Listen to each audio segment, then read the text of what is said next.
салом дӯстони азиз, хуш омадед ба шабакаи мо. имрӯз мо дар бораи диджитал маркетинг, яъне маркетинги рақамӣ дар Тоҷикистон суҳбат мекунем. Яъне чӣ гуна метавон тавассути интернет, шабакаҳои иҷтимоӣ ва таблиғоти онлайн мизоҷонро ҷалб намуд ва фурӯшро зиёд намуд. Агар шумо соҳибкори нав ҳастед, бизнес доред вале мизоҷон каманд, ё худ мехоҳед фаҳмед ки таблиғоти онлайн чӣ гуна кор мекунад, пас ин навор барои шумост. дар давоми ин дарси онлайн ман ба шумо мефаҳмонам маркетинги рақамӣ чист, чаро он барои Тоҷикистон муҳим аст, кадом шабакаҳо самараноканд ва чӣ гуна онро дуруст истифода бурдан мумкин аст. аввал биёед фаҳмем маркетинги рақамӣ чист. Маркетинги рақамӣ ин ҷалби мизоҷон ва таблиғи маҳсулот ё хизматрасонӣ тавассути интернет ва шабакаҳои рақамӣ мебошад. ба маркетинги рақамӣ дохил мешаванд таблиғот дар шабакаҳои иҷтимоӣ, таблиғот дар Google ва Яндекс, контент маркетинг, таблиғот дар мессенҷерҳо ва кор бо мизоҷон онлайн. Фарқияти маркетинги рақамӣ аз анъанавӣ дар он аст ки натиҷаҳоро мо чен карда ҳисоб карда метавонем. Таблиғот мақсаднок мешавад ва хароҷот назоратшаванда аст. имрӯз қариб ҳар як шахс телефони мобилӣ дорад. одамон соатҳои зиёд дар Facebook, Instagram, YouTube ва дигар шабакаҳои иҷтимоӣ мегузаронанд. агар бизнеси шумо дар интернет набошад, шумо қисми зиёди мизоҷонро аз даст медиҳед. Маркетинги рақамӣ ба шумо имкон медиҳад ки мизоҷи нав пайдо кунед, фурӯшатонро зиёд кунед ва брендатонро шинохта кунед. хусусан дар Тоҷикистон бозори офлайн маҳдуд аст. рақобат рӯз то рӯз зиёд шуда истодааст ва ин дам маркетинги рақамӣ ба шумо бартарияти калон медиҳад.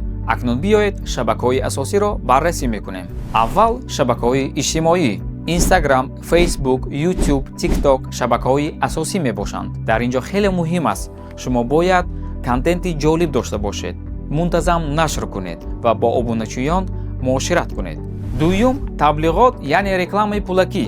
дар ин ҷо сухан меравад дар бораи реклама яъне таблиғоти мақсаднок дар Facebook ва Instagram. дар таблиғоти пулакӣ шумо метавонед таблиғоти худро бо одамони мушаххас яъне лозима нишон диҳед, буҷетро назорат кунед ва натиҷаро ҳисоб кунед. сеюм, мессенҷерҳо, WhatsApp ва Telegram.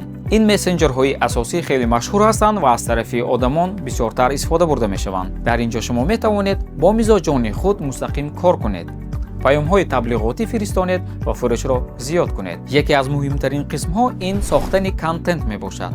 ба контент дохил мешаванд нашрҳо яъне постҳои шумо, видеоҳо яъне наворҳо, сторисҳо ва инчунин матнҳо.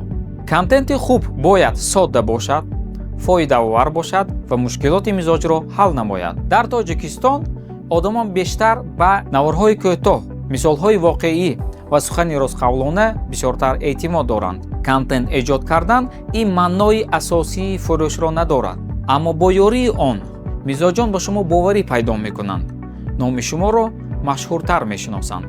ниҳоят баъд аз он вақте ки номи шумо машҳуртар аст, бренди шуморо мешиносанд ва ба шумо боварӣ мекунанд, фурӯш зиёд мегардад. барои натиҷаи хуб маркетинги рақамиро бояд дуруст истифода бурд. аввал мақсадро муайян кунед. дуюм, аудитория, гурӯҳи мақсадноки худро фаҳмед. ҷинс, синҷу сол, шаҳр, ноҳия, эҳтиёҷот, талабот. ин ба шумо имкон медиҳад ки мизоҷи худро шиносед. сеюм бошад буҷетро оқилона тақсим кунед. чорум, натиҷаҳоро таҳлил кунед.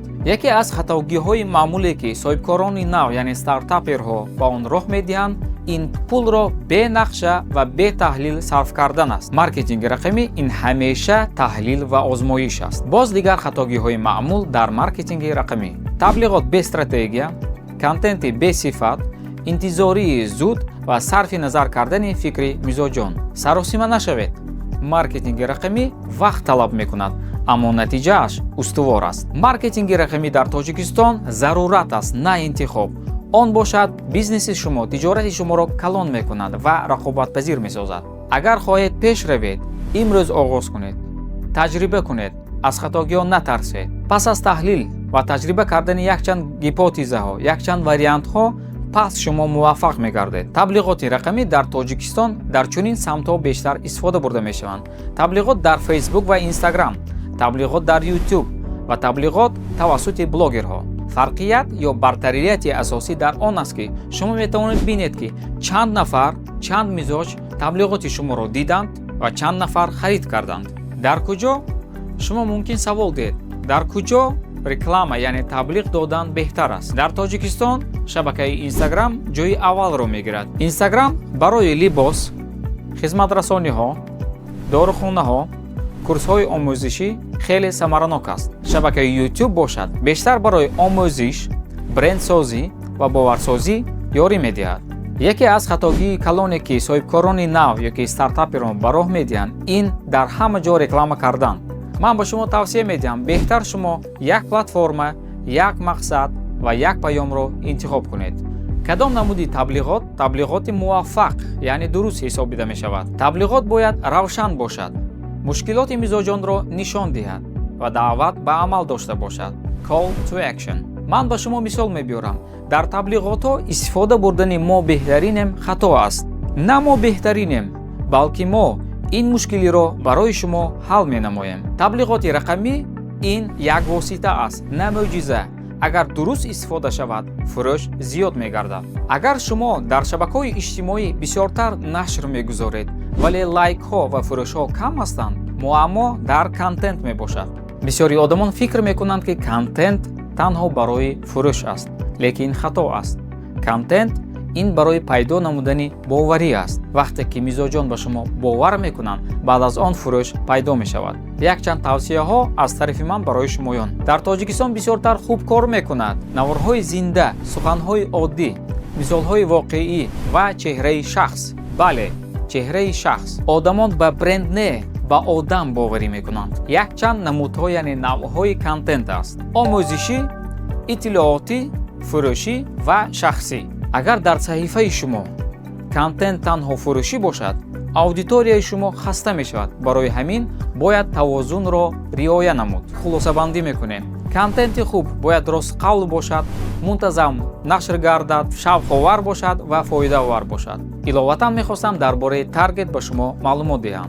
мақсади асосии таргет он аст ки таблиғот ба одамони лозима, яъне одамони мушаххас нишон дода мешавад. масалан, шумо сехи қаннодӣ доред. шумо мехоҳед ки таблиғоти шуморо одамони мушаххас бинанд.